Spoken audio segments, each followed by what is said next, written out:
We brought this story to you yesterday. Thousands of Democrats still refusing to accept President Trump's election victory. And now CNN reporting that voters from both sides of the aisle suffering from a newly coined psychological condition. They're calling it PESD, post-election stress disorder. Fox News' Tucker Carlson was battling it out with a protester last night. Some say, she could have PESD. We don't know for sure. Let's take a listen. Actually, it would have taken millions and millions to rise up to stop Hitler. It absolutely would have. But what do you and it's think? What people should have done. Okay, and it is shameful. It is shameful for you to dismiss this. But hold on, I know it's shameful. But let me ask you this. It's funny this is your question. So the 62 No, because million... I know you love to carry water for this criminal, this war criminal wannabe in chief.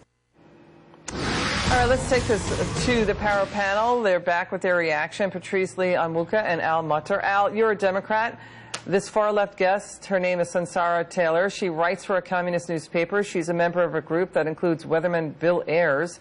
I mean, the DNC, as you were pointing out before, has swung hard left. I mean, Hitler, really? I mean, that's way too far. Look, we have a history in this country of saying really aggressive, sometimes outrageous things before elections. And usually we move past that once somebody's won. That doesn't seem to be happening here, and that's unfortunate.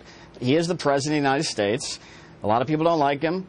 I'm not a fan. But that doesn't mean we can't be respectful of the institution. And to be clear, he is enforcing laws that Congress wrote decades ago, Patrice. I mean, that's what's happening right now. It's almost like we fell through the looking glass for 8 years under President Obama, and we didn't know what normal was. Patrice, have you noticed pundits lack facts to back up why they are protesting? I mean, it seems this guest, again, writes for a communist newspaper. I mean, she's also called President Trump fascist. I don't think anybody on the left remotely even knows what fascism is or looks like. I mean, even George Orwell in 1944 said fascism as a term is meaningless unless you want to swap in the term bully.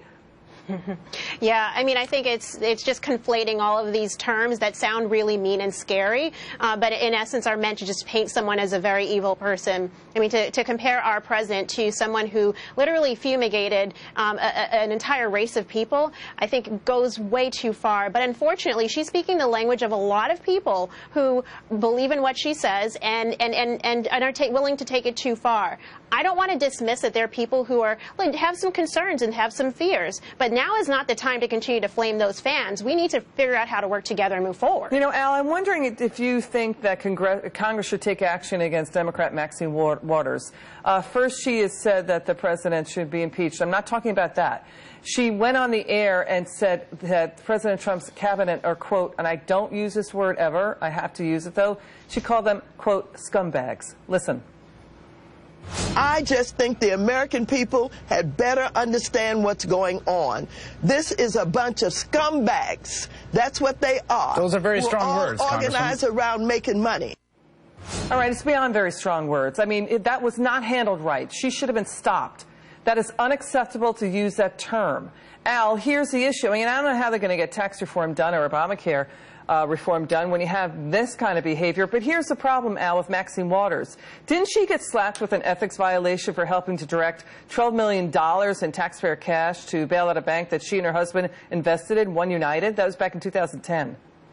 That's true. But look, Maxine Waters is not going to be part of a successful tax reform or health care bill anyway. She's going to oppose everything the president does. Yeah, but it's that kind of thinking, Al. You know what I mean? It's bad, but so is it bad to call President Obama a liar on the floor during the State of the Union. These things are happening way too often. We need to be more gracious, less antagonistic. And I'm reminded of what Bill Clinton, I've heard him say this many times in private gatherings, Republicans and Democrats both love this country. Vice President Pence, President Trump's cabinet picks, they're trying to make America better. We may not agree on issues, but I believe they're patriots, and I think some Democrats need to remember that. It's a good point. Dial down the rhetoric, come up with the facts. Let's see what works, right, Patrice and Al? Yeah, I absolutely think so. And, Maxine Waters is speaking to a certain demographic, particularly the African-American community who is cheering her on.